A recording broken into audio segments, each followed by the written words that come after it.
If you're a Sense 5 and a TouchWiz hater, this could be the ultimate Android smartphone for you because it brings flagship power to stock Android. I'm Aaron Baker from PhoneDog.com. The Google Play edition of the HTC One is in the house, and specs-wise, it's exactly the same, but it brings stock Android to the table. Is it the phone for you? Let's find out in the full unboxing. It's always been a frustrating dilemma for those people that like stock Android because, yeah, you had the Nexus 4 made by LG, but specs-wise, while it had some good specs, it wasn't quite the flagship device on the market. It was lacking LTE, for example, and the battery could have been a little bit larger. Well, what they're doing now is they're releasing devices like the HTC One and the Samsung Galaxy S4 as Google Play Edition devices, meaning that these devices are running stock Android. They're not quite Nexus devices. The updates aren't necessarily controlled as much by Google as they are by combination of Google and the OEMs, but still a great option for those people that want stock Android but want the latest and the greatest, the HTC One or the Samsung Galaxy S4. This is the HTC One. HTC was nice enough to send us over a review unit to check it out, so special thanks to our friends at HTC, but this device is basically what we've seen from the HTC One specs-wise. You've got a 1.7 gigahertz quad-core Snapdragon 600 CPU here. You've got a 4.7-inch 1080p HD display, 4 ultra-pixel camera, though keep in mind you won't get any of the HTC Zoe stuff or any of that kind of stuff, the BlinkFeed features, for example,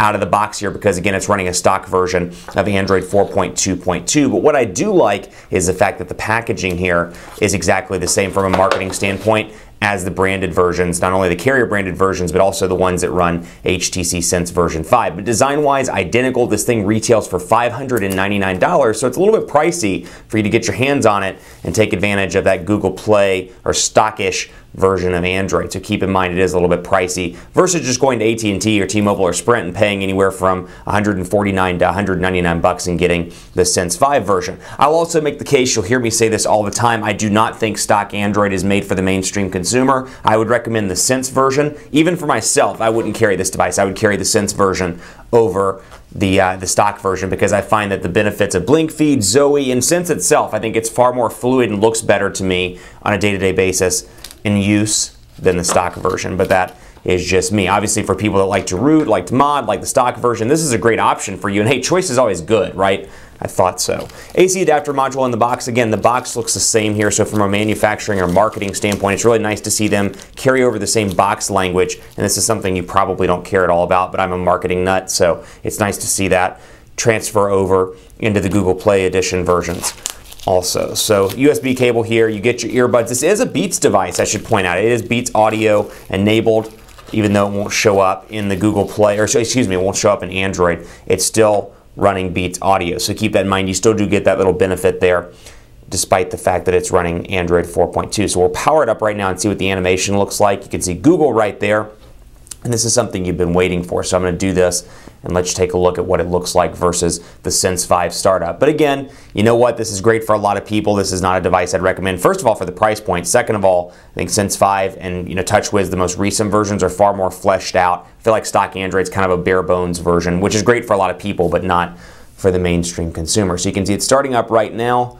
Nice little animation there, powering up, and we'll take a look and see what it looks like when it starts up. But again, specs-wise, identical, 2,300 milliamp hour battery. This is based on the AT&T version. You do get LTE connectivity on AT&T and on T-Mobile, so we'll start this up. We'll skip for now.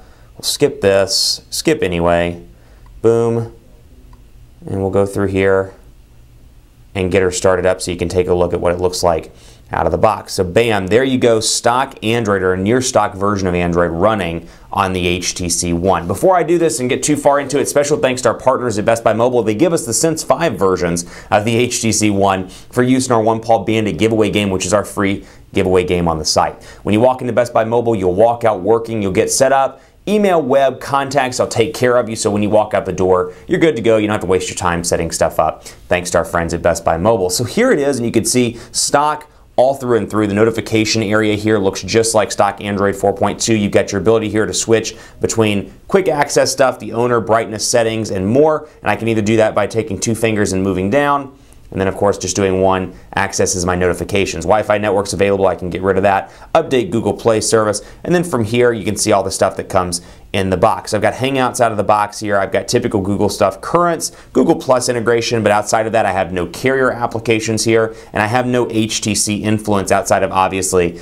the design here. So 5 home screen panels, and then messaging here. So a very stock look and feel. To me it feels just as fast just immediately looking at it out of the box as the Sense 5 version, but still, for those people that like stock build, you're good to go here. 4.7-inch display, like I said, stock Google keyboard here with both the ability to use kind of a swipe-like functionality, or you can just type. And I will tell you this, despite the fact that I don't think stock Android's fleshed out, I absolutely love the stock Android keyboard. I find it to be incredibly fluid, and this is one of the first things I download on an Android device, the Google keyboard, which actually Google just released into the Google Play Store. So really nice there. Portrait landscape mode, as you would expect, being nice and fast. I'm going to throw in an LTE SIM card, or LTE-based AT&T SIM card in here so you can see what that looks like. And now that the AT&T SIM card's in, you can see LTE connectivity right up there in the top. It doesn't say 4G LTE. It doesn't show AT&T's customized LTE indicator. It just shows LTE as a result of it being Android 4.2 and a stock build with that. Now, you can see stock all the way through here, obviously, in the contacts, in the phone. It looks clean and easy to use all the way through. Gmail, for example, all the Google Plus stuff, it is exactly as you would imagine it to be, much like the Nexus 4. The one difference, though, I will say out of the box, comes in the camera application. It is a different camera application that's slightly revised over the Nexus 4, and you can see a couple of different options here, including camera. You can do the panorama stuff, you can do the photosphere stuff, you can switch to video, and then, of course, I've got up here my little settings where I can do more options. I can go back if I want to. Did not mean to cancel out of it. I just want to go back. You can see settings here, and then I can adjust my settings, picture size, countdown timer, location, white balance, change all that stuff around, and I can move up and down here, flash on if I wanted to, HDR, white balance, flip it around to the front-facing camera, and more. Now again, the keeping in mind here, this is not running HTC Sense 5, and I know I keep harping on this, but you're going to miss out on the Zoe stuff, so if that's something that's important to you, take advantage of the carrier subsidized versions or perhaps the developer edition over on HTC's website. You also miss out on BlinkFeed and things of that nature, the customization that some people like, but then again, some people define customization as stock Android, so you got that option here as well. LTE speeds, accept and continue. We'll move into Chrome just so you can see what it looks like here. Again, Google keyboard, phone, not phone fog, phonedog.com. And then again, portrait landscape, very fast though. I will say, just after working with this for a few minutes here, I'm not seeing any noticeable speed increase over the stock version of HTC One versus the Sense 5 version. I think HTC has really nailed it down, and this is something actually Samsung's now having trouble with. HTC used to be the laggy user interface. Now it's kind of TouchWiz. I find the Galaxy S4 to be incredibly laggy, whereas the Sense 5 on the HTC One is not nearly as laggy. So I'm not seeing any speed difference, and this may be one of those use cases where if you have a Galaxy S4 and it's a little bit laggy for you, you may want to move to the Google Play Edition. Granted, you lose a ton of the TouchWiz features, but still you get a little bit of a zippier experience. Over here, really seeing the same speed stuff through and through. So I can't say that for sure. I haven't worked with the Google Play Edition of the Galaxy S4, but just using this one as kind of a benchmark. Seeing the same speeds over here. Let's press an old home and access Google Now, so that shortcut is there as well. And let's see, double tap. Recent applications, though again, it's the stock Android version of recent applications and not the HTC Sense version 5. I have a feeling somebody in the YouTube video somewhere is saying, drink every time he says stock Android. Well, for you friends, stock Android, stock Android, stock Android, stock Android, stock Android, you are now drunk, my friends. Keep it locked on phonedog.com for more on the HTC One Google Play Edition. It'll be right here. We'll have more coverage. I'm on Twitter at phonedog_Aaron and would love to hear from you with your questions and comments about this version versus the Sense 5 version. I'm on Facebook as well, facebook.com/HiAaronBaker, and the company's on Google Plus at gplus.to/phonedog. It's really bugging me that this thing is like not angled properly there. I'll see if we can get it lined up. That's some OCD at its finest, my friends. Thanks for watching. Keep it locked on PhoneDog for more on the Google Play editions of the HTC One and the Galaxy S4. See you next time.